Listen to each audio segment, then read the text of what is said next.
Loving greetings and pranams to Gurudev Paramahansa Yogananda's beautiful spiritual family around the world, as he said, scattered like shining jewels over the face of the earth. It's been about 2 months since I was with you by video broadcast during our convocation, so I wanted to reach out again to all of you at this time. In my daily meditations, I think of all of you, and I pray that God and Guru guide your lives and spiritual efforts and help you to feel a deep and unshakable security in their love and wisdom. It's so important to feel, to dwell in that love, that security, especially during these challenging times. I know that many devotees around the world are very concerned about the divisiveness and ugliness currently being propagated in society among the increasingly polarized factions of the global family. The family that God intended to live in peace and harmony and mutual cooperation with His moral laws of lasting happiness. You know, our Guru didn't use the word commandments. He spoke of God's laws of eternal happiness and harmony. And that is what is under such challenge today. Now, we all know that this world of duality has always been and will always be a battleground between light and darkness. But the assault on God's eternal truths of goodness and moral values can seem perceptibly heightened in our era of near constant exposure to the barrage of negativity that infiltrates our inner and outer environments through the internet and other mass communications media. But we don't have to give in to discouragement about the future. Yes, social media can magnify the inharmonious voice of a single person and thereby affect countless others far beyond that individual's immediate locale. But there is equal or greater potential to amplify the influence of truth, beauty, goodness, wisdom, compassion, all the heavenly qualities of the soul image of God in every human being. How is this so? Because there is something more far-reaching than any digital communications technology. And that is hearts and minds that are attuned with God. Again, more far-reaching than any digital communications technology is the vibrational power radiated into the very atoms of the world environment and into the consciousness and subconsciousness of all sentient beings by each heart and mind broadcasting station that is powerfully focused through Kriya Yoga meditation and attuned to the infinite source of goodness, God. So never forget how much good you can do by a commitment to daily meditation and participation in our worldwide prayer circle. That's a powerful inner force we can use.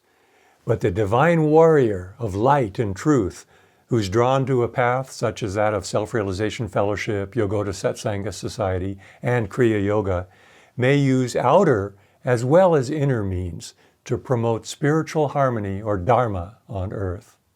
So while giving first priority to changing yourself and any unlovely ego traits that may have found harbor in your own consciousness, never be afraid to bear witness outwardly in the cause of non-cooperation with ungodliness when circumstances place that duty before you.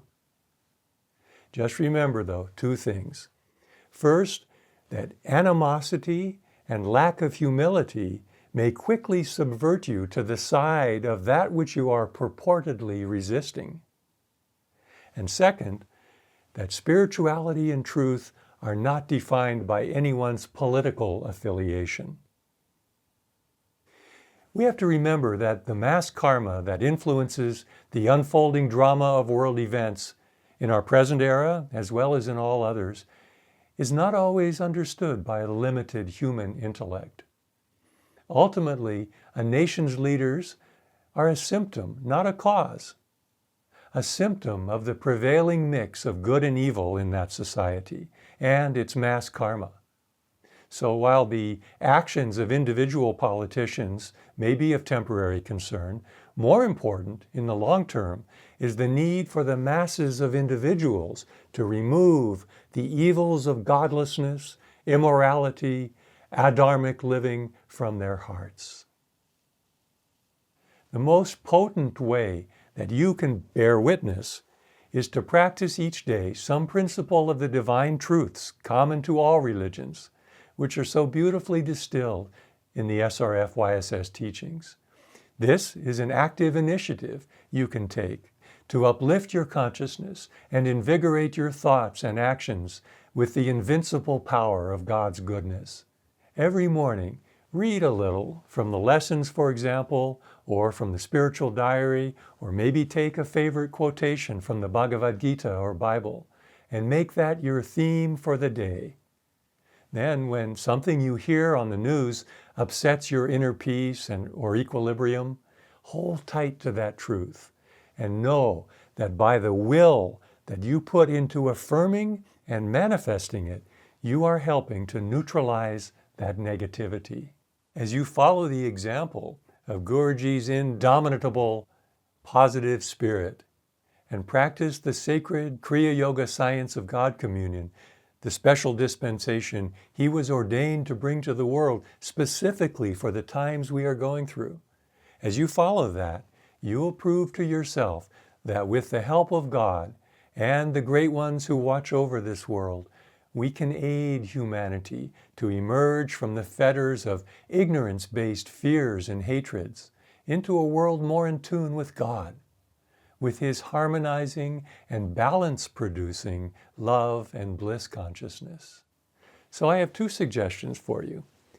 First, look for and concentrate on the expressions of goodness and spiritual consciousness in all persons you encounter, even those whose opinions may not match your own. And you'll find that the very act of paying attention in this way increases the manifestation of God's presence in this world. The Lord proclaims in the Bhagavad Gita, "I am seated in the heart of all beings." So see others as souls, and by that attitude of respect and appreciation, you'll subtly draw from them and from yourself a greater expression of soul qualities. Second, if you find yourself too frequently thinking or reading or talking about what's wrong in the world or in your own life, try to change your focus. Use that time and energy to think good thoughts, to pray, to perform good actions of service and generosity, and to work on becoming a person who exudes kindness, understanding, and cheerfulness. By doing so, you will uplift your own consciousness and that of others. And most important, as you meditate faithfully and enter the sacred sanctuary deep within your being, where all thoughts are still, you will increasingly feel the love in which God cherishes each soul, and also be able to give that love to others. Never underestimate the positive effect of your spiritual efforts on your well-being, on those around you, and on humanity at large. Guruji said, "One who in every way tries to uplift himself, harmonizing body, mind, and soul with the divine, creates positive karma, not only in his own life, but in his family, neighborhood, country, and the world." May God ever bless you as you strive to radiate His light, His love in your life. God bless you. God love you. Jai Guru.